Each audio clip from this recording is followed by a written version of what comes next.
السلام علیکم.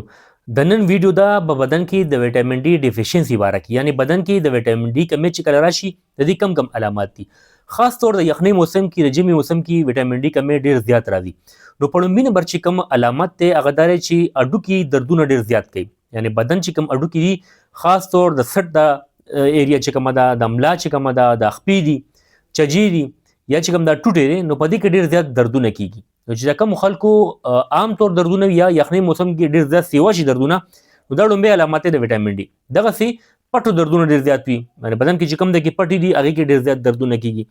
دغسې دریم نمبر باندې اډوکي ډیر زیات نرم شي، رجیږي، کمزوره شي، په معمولي تیندک باندې په معمولي درس خوړلو هم اډوکي ماتیږي، لاس یا خپه چې هغه مات شي. دغسې ماشومانو خپې کږیږي، چې کله وټامین ډي ډیفیشنسي راشي ماشومانو کې نو خپې کږې وږې شي. دغسې قوت مدافعت کمزوره شي، معمولي بیمارۍ هم ډیر زر اټیک کوي، یعنی چې په چا باندې زکام، نزله یا ټوخی ډیر زیات زر راځي، مطلب ځي او راځي، دا وټامین ډي ډیفیشنسي ده.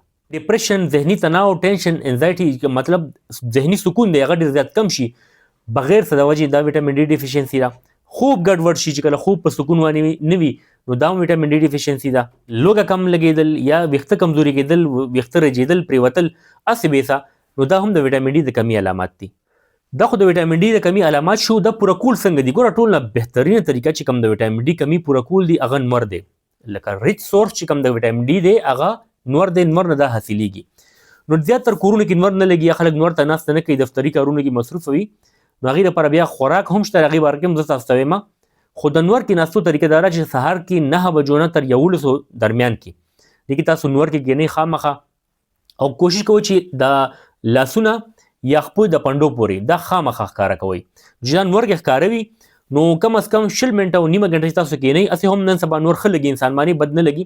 خو ګرمۍ موسم کې 20 منټه نیمه غنټه کښېناستل پکار وي، په ژمي کې خو ټوله ورځ هم کښېناستی شي، خو چې 20 منټه نیمه غنټه تاسو کښېنئ نو وټامین ډي کمی به ستاسو قدرتي طور باندې پوره کېږي انشاءالله. دغسې که تاسو خوراک باندې پوره کول غواړئ نو ګوره په خوراک کې په لومړي نمبر چې کوم دی هغه د هګۍ زیړ دی، یعنې انډې چې کوم زیړ دي هغې کې وټامین ډي وافر مقدار کې وي.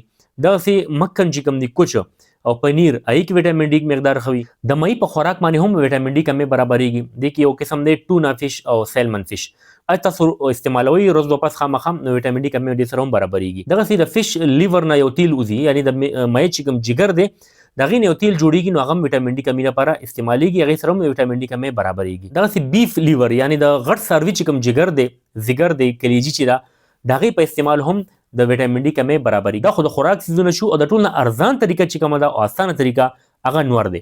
چې کله ستاسو نور کې ناسته کوئ، کله تاسو دا کم خوراکونه ما یاد کړ دا استعمالوئ، تاسو به د وټامین ډي کمی نه وي، د جوړونو دردونه به هم نه وي، معمولي زکام، نزله هم در باندې زر نه راځي یخنۍ موسم کې خاص طور، پټې هم دردونه نه کوي.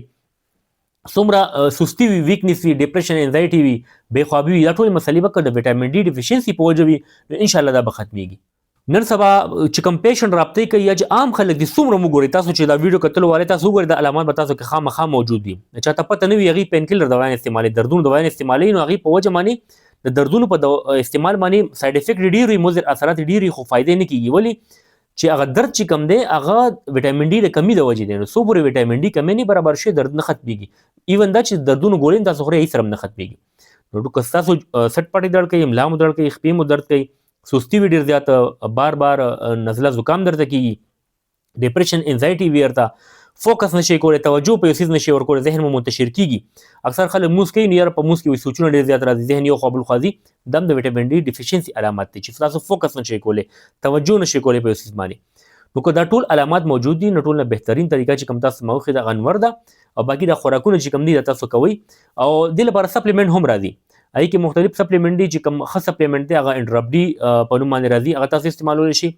باقي هم بهتر دي خو دا عام طور استعمالیږي انډراپ ډي. نو دا کیپسول هم راځي، انجکشن هم راځي چې کوم تاسو استعمالوئ. کیپسول استعمال لږ اسان دی، نو دا تاسو هفته کې یو پیره استعمالولی شي، میاشت کې 4 استعمالولی شي، سیوا باندې استعمالوئ. ځکه چې دا کم علامات چې د وټامین ډي ډیفیشنسي سره راځي نو دا چې کله سیوا شي هم داسې راځي، مطلب چې وټامین ډي ډېره سیوا شي هم د علامات بیا انسان کې راښکاره کېږي. نو ټول نه بهتر طریقه خو دا چې تاسو اول د وټامین ډي ټیسټ وکړئ، که چېرې هغې کې څه مسله وي نو بیا تاسو ما په دې خبرو عمل وکړئ. امید دی ستاسو به دا ویډیو خوښه شوي. داسې معلوماتي ویډیوز کتلو لپاره زما چینل ډاکټر شبیر پښتو خامخا سبسکرایب کړئ. ډېره مننه. الله حافظ.